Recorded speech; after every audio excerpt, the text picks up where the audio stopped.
제5장.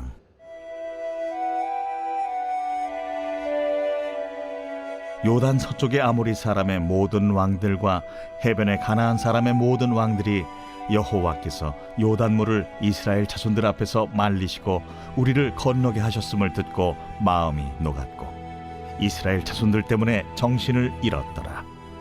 그때에 여호와께서 여호수아에게 이르시되 너는 부싯돌로 칼을 만들어 이스라엘 자손들에게 다시 할례를 행하라. 여호수아가 부싯돌로 칼을 만들어 할례산에서 이스라엘 자손들에게 할례를 행하니라. 여호수아가 할례를 시행한 까닭은 이것이니 애굽에서 나온 모든 백성 중 남자 곧 모든 군사는 애굽에서 나온 후 광야 길에서 죽었는데 그 나온 백성은 다 할례를 받았으나 다만 애굽에서 나온 후 광야 길에서 난 자는 할례를 받지 못하였습니다. 이스라엘 자손들이 여호와의 음성을 청종하지 아니하므로 여호와께서 그들에게 대하여 맹세하사 그들의 조상들에게 맹세하여 우리에게 주리라고 하신 땅 곧 젖과 꿀이 흐르는 땅을 그들이 보지 못하게 하리라 하시매 애굽에서 나온 족속 곧 군사들이 다 멸절하기까지 40년 동안을 광야에서 헤매었더니 그들의 대를 잇게 하신 이 자손에게 여호수아가 할례를 행하였으니 길에서는 그들에게 할례를 행하지 못하였으므로 할례 없는 자가 되었음이었더라.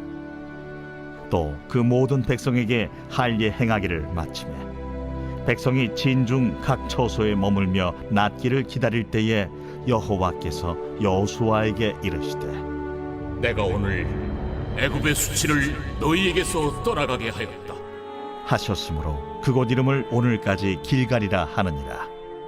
또 이스라엘 자손들이 길갈에 진쳤고 그달 14일 저녁에는 여리고 평지에서 유월절을 지켰으며 유월절 이튿날에 그 땅의 소산물을 먹되 그날에 무교병과 볶은 곡식을 먹었더라.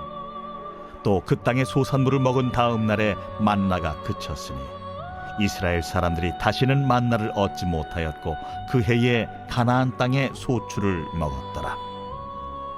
여호수아가 여리고에 가까이 이르렀을 때에 눈을 들어 본즉 한 사람이 칼을 빼어 손에 들고 마주 서 있는지라. 여호수아가 나아가서 그에게 묻되 너는 우리를 위하느냐 우리의 적들을 위하느냐? 아니라 나는 여호와의 군대 대장으로 지금 왔느니라. 여호수아가 얼굴을 땅에 대고 엎드려 절하고 그에게 이르되 내 주여, 종에게 무슨 말씀을 하려 하시나이까? 여호와의 군대 대장이 여호수아에게 이르되 네 발에서 신을 벗으라. 내가 선 곳은 거룩하니라. 하니 여호수아가 그대로 행하니라.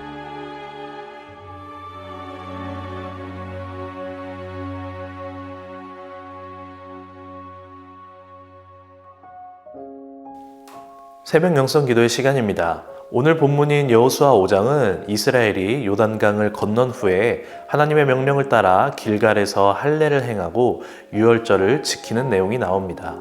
오늘 본문 1절에서 하나님은 여호수아에게 이스라엘 자손이 다시 할례를 행할 것을 명령합니다. 본래 이스라엘은 이미 애굽에서 나올 때 할례를 받았었지만 지난 40년 동안 광야 생활 중에 태어난 아이들은 할례를 받지 못했습니다. 여기에는 분명한 이유가 있음을 오늘 본문은 말해주고 있습니다. 애굽에서 할례를 받고 나온 광야 1세대는 하나님의 말씀에 불순종함으로 가나안 땅에 들어가지 못하고 40년 동안 광야를 헤매다가 죽었기 때문이죠. 광야에서 태어난 광야 2세대는 현재 40년이라는 광야 생활이라는 징벌을 받고 있었기에 아무도 할례를 받지 못한 것이었습니다. 함께 오늘 본문 6절을 읽겠습니다. 이스라엘 자손들이 여호와의 음성을 청종하지 아니하므로 여호와께서 그들에게 대하여 맹세하사 그들의 조상들에게 맹세하여 우리에게 주리라고 하신 땅 곧 젖과 꿀이 흐르는 땅을 그들이 보지 못하게 하리라 하시매 애굽에서 나온 족속 곧 군사들이 다 멸절하기까지 40년 동안을 광야에서 헤매었더니 오늘 본문 4절에서는 애굽에서 나온 이스라엘 백성을 군사라고 지칭합니다. 이스라엘은 하나님의 군사로서 가나안 땅을 정복하는 사명을 받은 자들이었지만 하나님 말씀에 불순종함으로 하나님의 군사로서의 사명을 거역한 것이죠. 이것은 군사적으로 보면 명령 불복종이며 반란죄에 해당됩니다. 그래서 하나님은 광야 1세대가 다 죽을 때까지 40년 동안 광야를 헤매게 하신 것입니다. 결국 이스라엘이 광야를 헤매는 40년 동안 아무런 할례가 없었다는 뜻은 곧 이 기간이 하나님께서 자신을 거역한 이스라엘에게 내리는 진노의 기간이었음을 알게 해줍니다. 왜냐하면 할례란 하나님과 이스라엘의 언약 관계를 상징하는 징표이기 때문입니다. 그 기원은 창세기 아브라함의 이야기로 넘어갑니다. 고대 근동 세계에서 언약이란 생명을 담보로 맺는 약속입니다. 그래서 하나님과 아브라함이 첫 언약을 맺을 때 짐승을 잡아 쪼개놓고 언약 당사자가 그 쪼갠 고기 사이로 지나가는 모습을 보게 됩니다. 누구든지 언약을 배반하거나 어기면 그 사람은 이 쪼갠 짐승과 같은 운명이 된다는 것을 서로 그 자리에서 맹세하는 것이죠. 그래서 창세기 15장에서 횃불로 상징되는 하나님께서는 아브라함이 쪼갠 고기 사이로 혼자 지나가십니다. 이때 하나님은 아브라함에게 별과 같이 많은 자손과 가나안 땅을 주실 것을 약속하시죠. 아브라함과 하나님이 언약을 맺은 겁니다. 이 장면을 잘 살펴보면 쪼갠 고기 사이로 하나님만 지나가시지 아브라함은 지나가지 않습니다. 그 대신에 하나님은 아브라함에게 언약의 징표로 할례를 행할 것을 요구하시죠. 그 내용이 창세기 17장에 나옵니다. 함께 창세기 17장 10절에서 11절을 읽겠습니다. 너희 중 남자는 다 할례를 받으라. 이것이 나와 너희와 너희 후손 사이에 지킬 내 언약이니라. 너희는 포피를 베어라. 이것이 나와 너희 사이에 언약의 표징이니라. 그래서 할례란 하나님과 아브라함 그리고 하나님과 아브라함의 자손들 사이의 언약 관계를 상징하는 표입니다. 광야 40년 동안 이스라엘은 아무도 할례를 받지 못했습니다. 요단강을 건너 지금 길갈에 도착한 이스라엘 백성 중 누구도 할례를 받은 이가 없는 것입니다. 하나님은 아브라함에게 약속한 가나안 땅에 아브라함의 자손인 이스라엘 백성들이 들어가기에 합당하도록 여리고에 입성하기 직전 할례라는 언약의 상징을 통해 하나님과 이스라엘이 다시 언약적 관계를 맺을 수 있게 은혜를 베풀어 주시는 것이죠. 사실 이 언약을 먼저 깬 것은 하나님 말씀에 불순종했던 이스라엘에게 그 책임이 있습니다. 본래 언약의 규칙대로라면 이스라엘 백성들은 다 죽어야 하는 게 맞지만 하나님께서는 그분의 은혜로 이스라엘의 허다한 죄를 덮어주신 것입니다. 마치 이 모든 것을 미리 아시고 아브라함은 가만히 있게 하시고 하나님만 쪼갠 짐승들 사이로 지나가시는 은혜를 베푸신 것처럼 말이죠. 이제 이스라엘은 할례를 통해 하나님의 백성으로 하나님의 말씀에 순종하며 살아갈 것을 다시 한번 맹세하게 됩니다. 자신의 신분을 재확인한 것이죠. 이제 할례를 행한 이스라엘을 보시며 하나님은 애굽의 수치가 그들에게서 떠나갔다고 선포하십니다. 함께 오늘 본문 9절을 읽겠습니다. 여호와께서 여호수아에게 이르시되 내가 오늘 애굽의 수치를 너희에게서 떠나가게 하였다 하셨으므로 그곳 이름을 오늘까지 길갈이라 하느니라. 여기서 애굽의 수치란 출애굽 이후 이스라엘이 보인 불순종을 의미합니다. 본래는 언약을 어김으로 광야 1세대처럼 이스라엘 모두가 죽어야 했지만 할례를 통해 그 심판이 그들에게서 제거되었음을 선포하는 것이죠. 그래서 하나님은 그곳의 이름을 길갈이라고 명명하십니다. 길갈은 굴러가다 라는 뜻입니다. 애굽의 수치를 이스라엘에게서 굴러가게 하심으로 떨어뜨리신 것이죠. 할례를 받은 이스라엘에게 하나님은 기다렸다는 듯이 유월절을 지킬 것을 명령하십니다.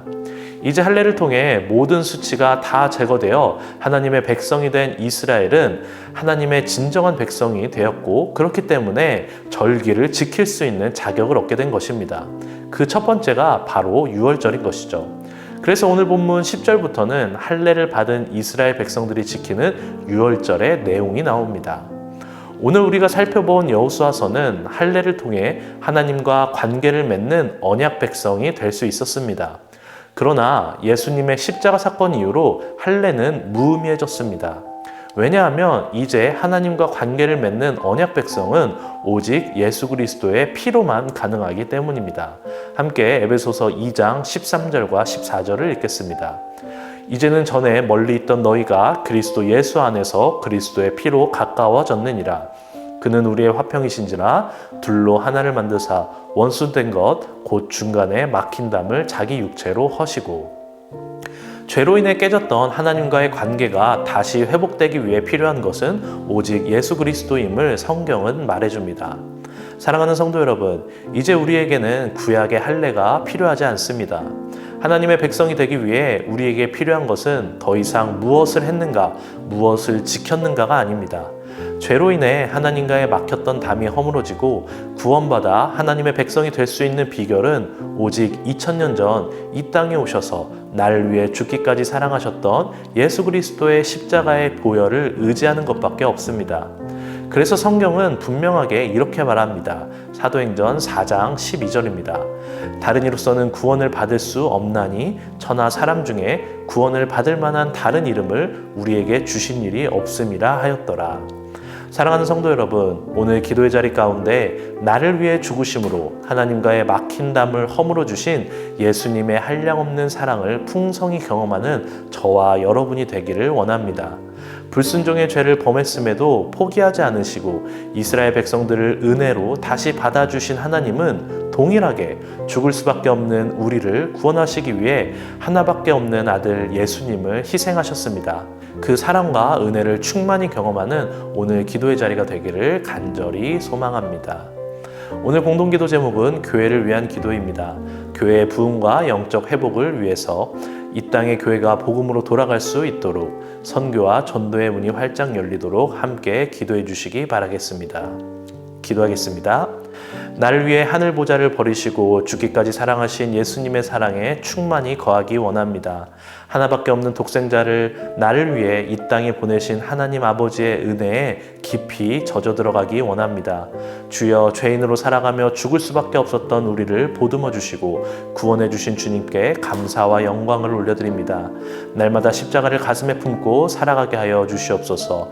죽기까지 사랑하신 것처럼 나도 그 사랑에 힘입어 사랑하는 사람이 되게 하여 주옵소서.